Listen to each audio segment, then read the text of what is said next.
Welcome to our weekly program بالأحضان, a show with an accent for those without one. We all hear now about the war in Gaza, and everybody say war, Israelis and Palestinians and Hamas and all that. This is not a war, this is a massacre. This is a country with the biggest army, force, military in the world attacking a small nation, attacking their houses, attacking their schools, killing hundreds of them, injuring thousands of them. Hamas, Gaza do not have navy, they don't have air forces, they don't have army. All they have just a dream and a hope to have their own country. Same dream that the Jewish people had 160 years ago. So the way the media cover this war is covering like an equal party. In some cases, it looks like the Palestinians are the aggressors, the Palestinians are the attackers, killing civilians in Israel and Tel Aviv. Every media covering the cry in Tel Aviv and all the cities about the effects of the rockets coming out of Gaza and the killing, the massacres of hundreds of Palestinians. It goes as numbers. It's not a human story, just numbers. Thousands are injured, hundreds are killed, but you don't hear the cry, you don't hear the human story behind it. Today, we're talking to a 19-year-old Palestinian woman.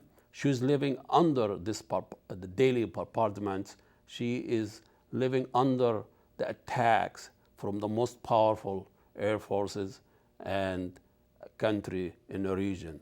We're going to talk about her life and how the attacks, the savage attacks of the Israelis changed her daily life. Ghadir Abu Rokba, she lives in Gaza, and I had the chance to speak with her through Skype, and even while the recording, there was bombing next to her neighborhood, and we can hear it, but she never wavered. She never feared. And so we'll have this interview with Ghadir. And the first I ask her, how do you live your daily life, and how these attacks changed her life?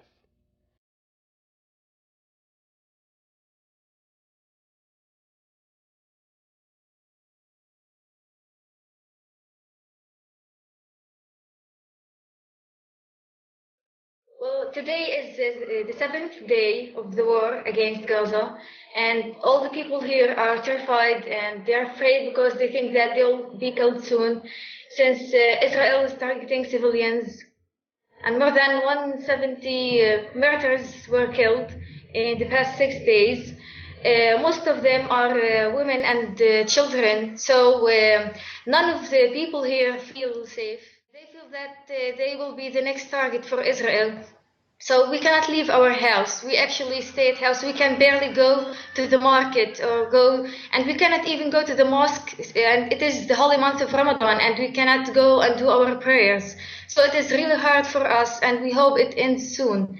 And I shall mention that we have now more than 1,200 casualties, injuries, and they all need the treatment and they need medicine, and Gaza is almost running out of medicine, and the borders are closed. You know, the siege in Gaza was imposed in Gaza since 2006, and so we're running out of everything, and injured people cannot get medicine, so it is really hard for us here, and we are civilians, we are innocent people, and we do not know what to do. Real life, it's a little bit boring because of the war. We always stay home. It is not really safe to leave house. Most of the civilians are targeted when they're in the streets, even in their houses. It is not even safe in the house. They just, sometimes they call you and give you 5 minutes to leave your house, to evacuate the house. and then they bomb your house in front of your eyes. But other times you're not that lucky to call you. They just bomb your house and you're killed with the whole family. So we live here in Gaza. We're expecting death at any moment. Do you have a family there? You live with your family? I have 2 brothers and 4 sisters and my parents. And, what's the conversation? What do you guys talk about when you are sitting trapped in your house and you cannot go anyway? What do you guys do? What do you talk about? My 10-year-old sister keeps asking me what will I take with me if the Israeli army calls and gives us 5 minutes to evacuate the house. This is what she thinks about. Now I'll take my new dress. Now I think I'll take this picture with me. And she doesn't know that we don't even have time to leave the house sometimes.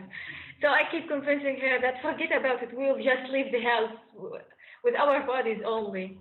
And so the conversations here in our house are all about the war. We cannot, even like World Cup is going on in Brazil now, and I love soccer, but we cannot watch the games because it's not nice to watch the games while people are getting killed here in Gaza. So it's all about war here in Gaza. This is the 3rd year that I witnessed in less than 6 years.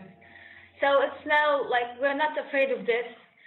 We're not afraid of the scene of dead bodies. We saw lots of dead bodies, so we're not afraid of this. What I really hope for and what I really aspire is that we have like peace, not peace that Abbas wants to have with Israel, but I really want to have peace in Gaza. We want the war to end. We want the siege to end. We want to have a free life, an independent state maybe.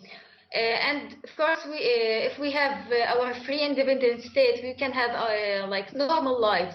We do not live normal lives here in Gaza, but we hope we will in the future, and we hope our kids and the next generation will live a better life than the life that we're living here now.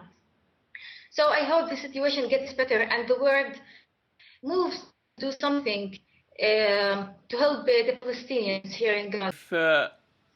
If you have the chance to meet or to talk to a young Israelis in your age, and what kind of conversation would you have with her? I mean, she might also have the same fear, even realistically, rockets coming on their cities, and I don't. Another part of the story and another side of the story. So they might have another convincing story because of their media and the propaganda there.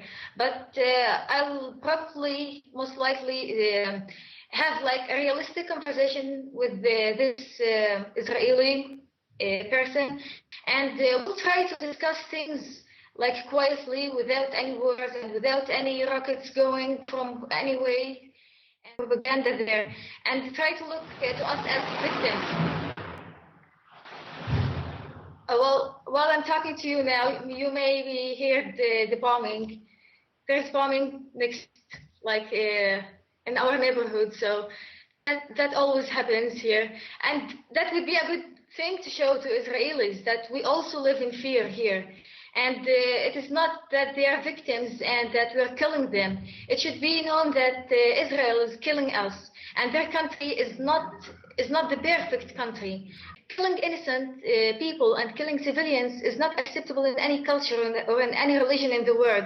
And so you should not accept that too.